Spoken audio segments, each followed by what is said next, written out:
What sinister force drove this individual to unimaginable brutality? Background: California, 2006, witnessed unimaginable horror. At 9 a.m., a lone gunman stormed the Goleta postal facility, unleashing chaos. Yells escalated into gunfire, claiming 6 lives. Jennifer San Marco, a petite, ordinary-looking 44-year-old former employee, stunned everyone with her chillingly calculated tactics. She shot with deadly precision, showing no hesitation or misses. Victims fell at point-blank range. Colleagues, friends, and innocents were lost forever. Goleta, California, a serene haven between Santa Barbara and Isla Vista, was shattered. January 30th, 2006, began with clear skies and unusual warmth. Sheriff's deputies, including Deputy Clay Turner, anticipated a routine evening. The deputies arrived. The first thing they did is tend to the people that were down in the parking lot. Jennifer San Marco, 44, a former colleague turned killer. 8 years after departure, she unleashed devastating violence. Motives remained shrouded in mystery, fueling haunting questions. Paranoia, termination, and noise complaints from neighbor Beverly Graham possibly ignited her deadly revenge. Goleta's 14-year homicide-free streak shattered, leaving profound destruction, anguish, and unanswered questions. Jennifer San Marco, a former U.S. Postal Service employee, stormed the massive Goleta sorting facility. Sheriff's deputies rushed to the chaotic scene. Deputy Clay Turner's tactical team meticulously tracked the victim's path from the parking lot into the building.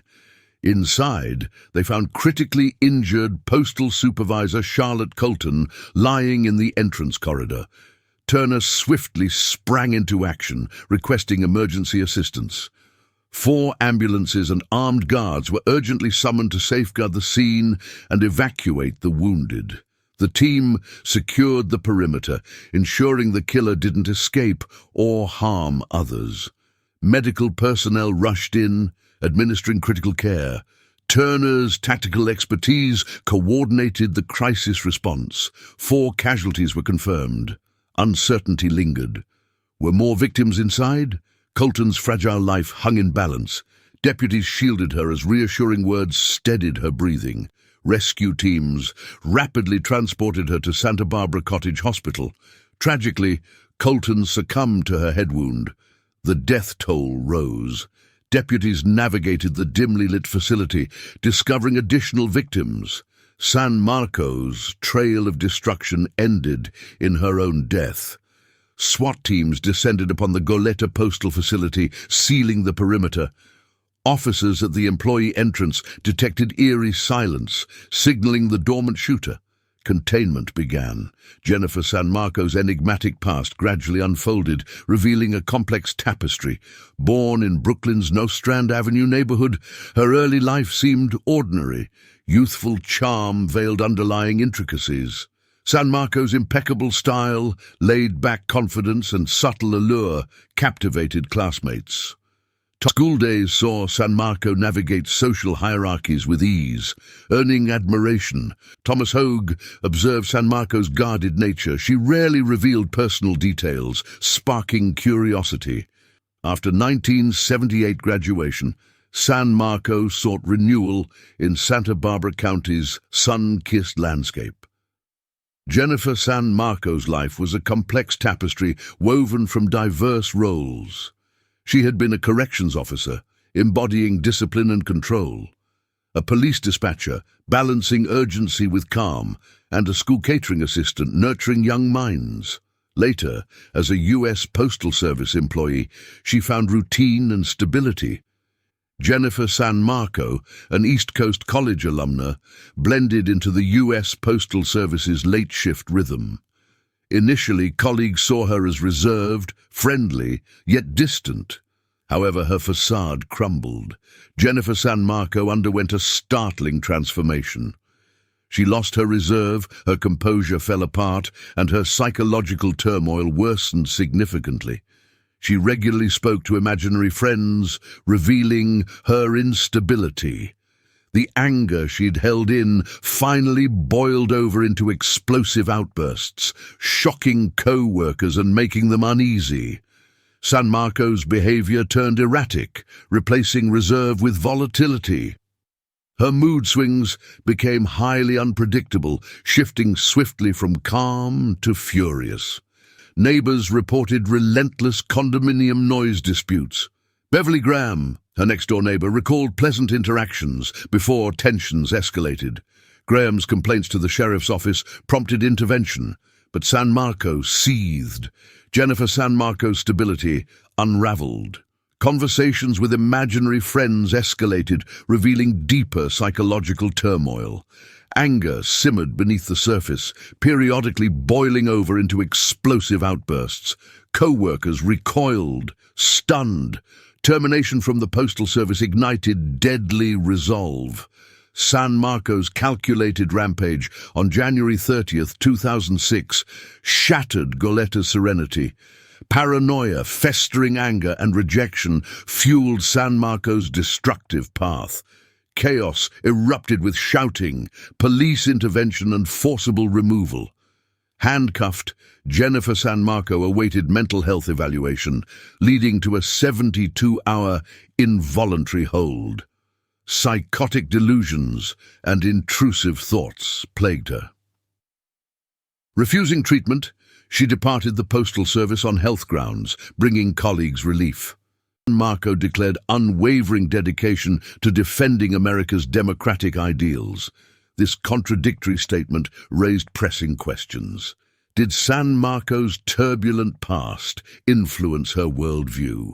Was it a provocative facade or a genuine crusade? Jennifer San Marco's downward spiral into insanity was marked by racism, conspiracy theories, and mental health struggles. Jennifer San Marco unveiled a labyrinthine conspiracy theory. Allegations included U.S. government promotion of white supremacy, mirroring Nazi ideologies, and KKK collaboration in orchestrated murders. David Berkowitz and Jennifer San Marco shared haunting parallels: psychological manipulation, mental instability, and violent legacies.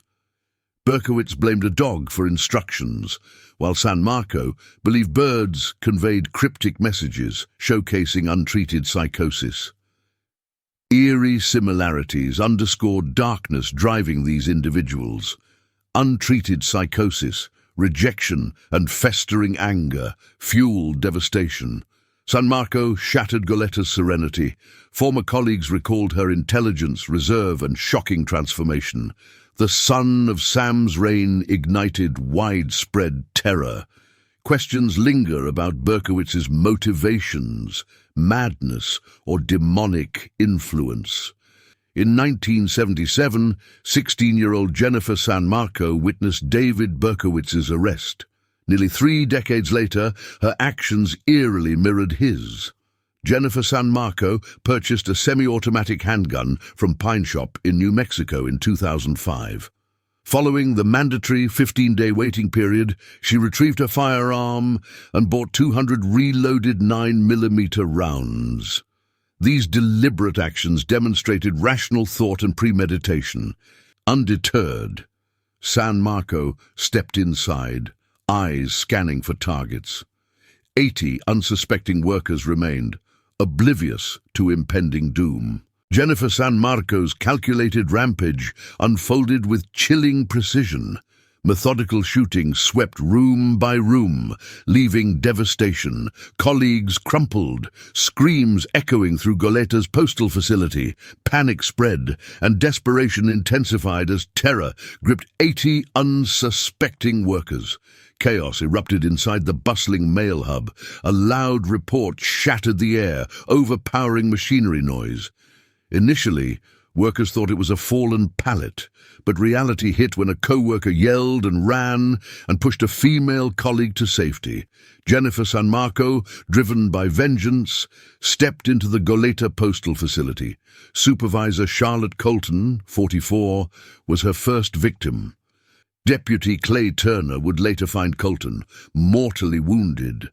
A fleeting silence shattered. Two rapid shots cracked through Goleta's postal facility. Lupe Schwartz, 52, confronted Jennifer San Marco, but escape was impossible. Gunfire erupted, sealing Schwartz's fate. San Marco's relentless onslaught intensified. San Marco's merciless march continued. Colleagues cowered, paralyzed by fear. Jennifer San Marco's blood-soaked rampage claimed 6 innocent lives. Carnage concluded with chilling finality. San Marco turned the handgun on herself, a fatal gunshot ending her destructive spree. Her lifeless body cradled the loaded weapon. Reality struck with devastating force, rendering the unthinkable heart-wrenchingly tangible. Witnesses confronted the gruesome aftermath. A lifeless body on the sidewalk seared the horrific truth into consciousness. The unimaginable transformed into gut-wrenching reality. Deputies reflected on Jennifer San Marco's tragic descent, regretting missed opportunities. Constant reassurance and conversations aimed to stabilize her. Hindsight revealed untimely intervention. The tragedy deepened, intensifying its grip. A lieutenant's urgent call shattered fragile calm. Investigators sensed a dark connection to San Marco's infamous postal facility, Rampage. Was Graham's slaying the spark, igniting San Marco's deadly vengeance? Detectives scrutinized the site, uncovering hints of long-simmering tensions between Graham and San Marco. Noise complaints, once dismissed as minor disputes, now seemed ominous precursors. Each new revelation weaved a chilling tapestry of obsession, retribution, and calculated brutality. The probe focused on unraveling San Marco's descent into madness. Investigators explored whether Graham's persistent noise complaints pushed her over the edge.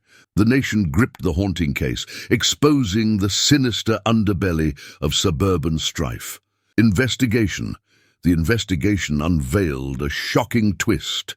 Graham's tragic demise preceded San Marco's calculated rampage at the postal facility. San Marco's sinister motive, vengeance for Graham's persistent noise complaints, ignited a dark and devastating chain of events. As detectives delved deeper, they discovered a tangled web of tension and hostility between the two neighbors. Graham's repeated pleas for tranquility had apparently infuriated San Marco, fueling an unyielding resentment, revenge-driven motivations, and ignored warning signs. Thank you for watching. If you enjoy this video, please like and share, and we will see you back here another time.